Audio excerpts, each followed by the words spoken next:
Weeds, weeds, weeds. If you're watching this video, you probably need help with your weeds. You're feeling overwhelmed. You don't know how to manage them. It's too much time. It's hard on the body. So my video today, I'm hopefully offering you some new ideas about weed management. Number one on my list is get to know your weeds and understand how they propagate themselves. So for example, this grass here is not currently flowering.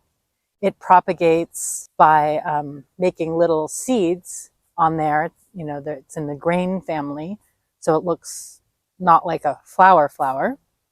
And I know that none of the ones I see here are blooming right now, so I don't need to get these today.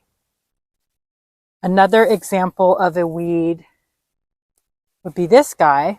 I think it might be a sow thistle, not really sure exactly, but it's not prickly and it's not in flower. And any of the others I see, they're not in flower right now. So I don't need to get these weeds today.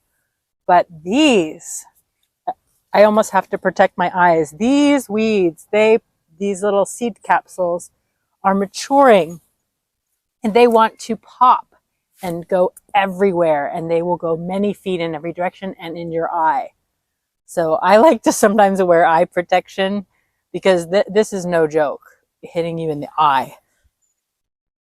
So one idea with weeds is when you don't have a lot of time, let's say you have 1 hour to weed, you go through an area and you say, these one or two weeds or whatever numbers are making seeds or they're flowering, and when you know that plant and you know it very quickly bolts up to flower, like this one that shoots in the eye. This is in the broccoli family, and when it gets warm in the spring, it will be almost overnight. This is a monstrous guy. So I want to get all of these weeds out, because if I let them disperse themselves and go every which way, I'm going to have 20 gazillion of these next year. And this is kind of true of most of the weeds, but especially this one. Here's another common one. It's a spurge or a euphorbia family weed. And I find this one to be in bud and pretty imminent. So I always like to get these as soon as I see them. This is actually flowering.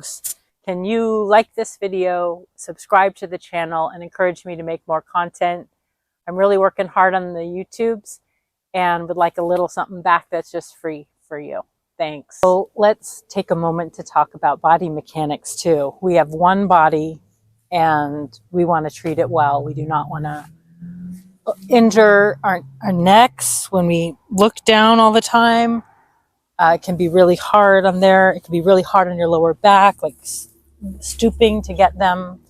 So one idea is using a stool of some kind, or just also changing up your posture as you're gardening. So if I just do, get a whole bunch of weeds in this position and my neck's constantly going down, it's going to be hard on my body.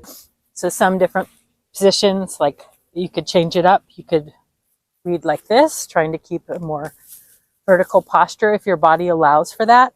I was a landscaper for 20 years, so I know a lot about changing it up and trying not to do repetitive motions.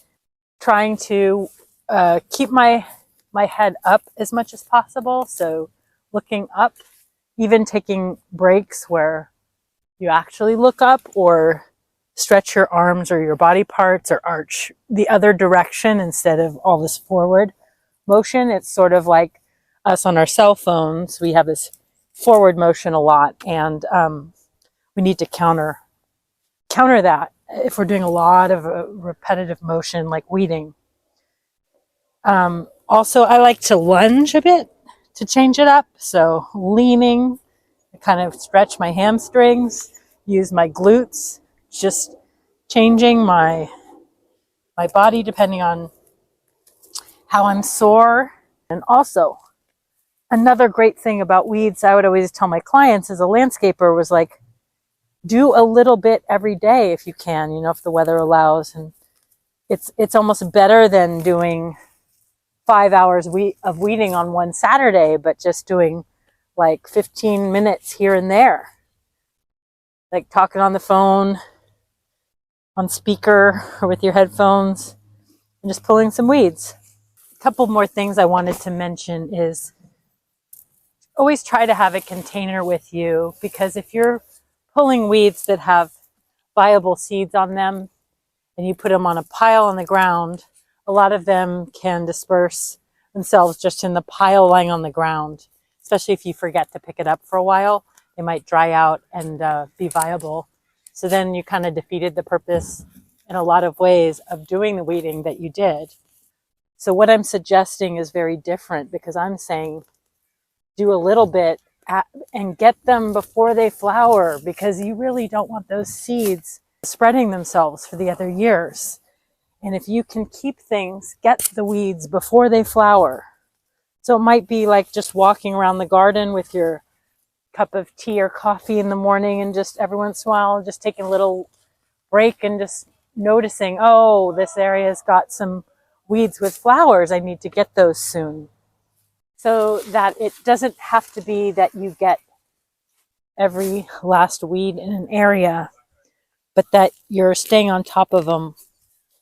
And once you know what you're looking for, which weeds, it goes pretty fast, and you don't really need to think about it. It's just if you accidentally pull some weeds that are not about to flower, it doesn't matter. You know, it's just like get this. Oh, some of those are flowering. Okay, I'm going to get those.